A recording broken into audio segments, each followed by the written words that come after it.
প্রিয় শিক্ষার্থীরা, আশা করি তোমরা অনেক ভালো আছো। আজকের এই ক্লাসে ত্রিকোণমিতি অধ্যায়ের 9.2 এর 23 নম্বর ম্যাথটি সলভ করব। তোমরা যারা এসএসসি 26 শিক্ষার্থী আছো, তোমাদের জন্য এই ম্যাথটি অত্যন্ত গুরুত্বপূর্ণ। আজকের এই ম্যাথটি যদি তুমি দেখো, ইনশাআল্লাহ তোমার 4 মার্ক নিশ্চিত কমন। চলো আমরা ম্যাথটি সলভ করি। দেখো, বোর্ডে আমি প্রশ্নটি উঠিয়ে রেখেছি। সমাধান করো sin theta plus cos theta equal to 1 যখন 0 degree less than equal theta less than equal 90 degree. ঠিক আছে, অর্থাৎ এখানে কি বোঝাচ্ছে, আমাদেরকে থিটার মানটা বের করতে হবে।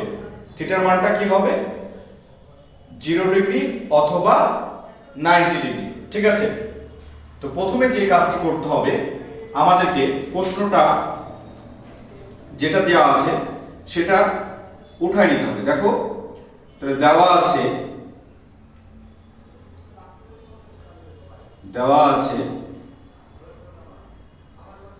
কি দেওয়া আছে, sin theta plus cos theta equal to 1। দেখো, আমরা কিন্তু বেসিক ক্লাসে দেখেছিলাম যে কিভাবে ম্যাথটি সলভ, মানে কিভাবে বুঝবো, কিভাবে সূত্র প্রয়োগ করব, তাই না? তাহলে দেখো, এখানে কি সূত্র প্রয়োগ হয় না, তাই না? সেজন্য কি করতে হবে, আমাদেরকে উভয় পক্ষকে বর্গ করতে হবে। ঠিক আছে, তাহলে আমরা উভয় পক্ষকে বর্গ করি। দেখো, sin theta plus cos theta whole square equal to 1 square, উভয় পক্ষকে বর্গ করলাম। ঠিক আছে, তাহলে দেখো, বীজগাণিতিক একটি সূত্র এখন কিন্তু আমরা প্রয়োগ করতে পারি, তাই না? sin থিটাকে a, cos থিটাকে b। তাহলে দেখো, a plus b whole square. তাহলে আমরা a plus b whole square সমান কি জানি, a square plus 2ab plus b square. ঠিক আছে না? তাহলে আমরা দেখো, এখানে আমরা লিখি, তাহলে কি লিখতে পারি, দেখো, a মানে কি sin, তাহলে a স্কয়ার, তাহলে sin স্কয়ার থিটা। ঠিক আছে, plus 2 into sin theta, a মানে sin থিটা, b মানে ইনটু cos থিটা প্লাস। ঠিক আছে, তাহলে এখন দেখো, b মানে কি, b স্কয়ার মানে cos square theta equal to কি 1। আশা করি তোমরা বুঝতে পারছো, তাই না? তাহলে দেখো, এখন কিন্তু ত্রিকোণমিতিতে আমরা একটি কি সূত্র দেখেছিলাম, কি সূত্র, sin square theta plus cos square theta সমান 1। তাহলে আমরা এটা লিখতে পারি sin square theta plus cos square theta equal to, plus একটু সাজিয়ে লিখলাম। ঠিক আছে, plus 2 sin theta into cos theta.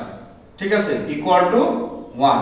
তাহলে দেখো, আমরা sin square theta plus cos square theta সমান কি লিখতে পারি, 1 লিখতে পারি না, plus 2 sin theta into cos theta equal to কি 1।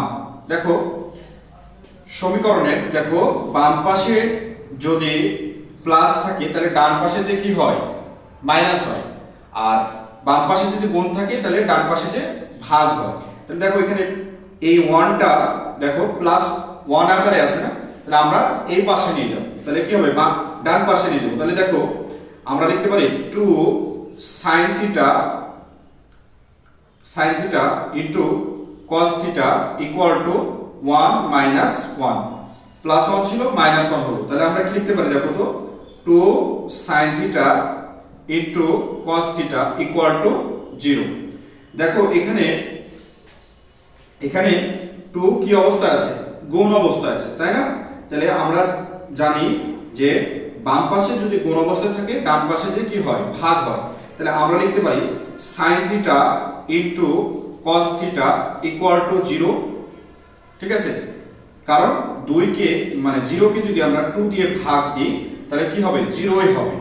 ঠিক আছে, আশা করি তোমরা বুঝতে পারছো। তাহলে এখন আমরা লিখতে পারি না, দেখো আমি এই সাইডে একটু লিখলাম, তাহলে আমরা লিখতে পারি হয় sin থিটা ইকুয়াল টু কি 0। ঠিক আছে, তাহলে আমরা লিখতে পারি না, দেখো sin কত ডিগ্রির মান 0 সেটা আমরা লিখতে পারি।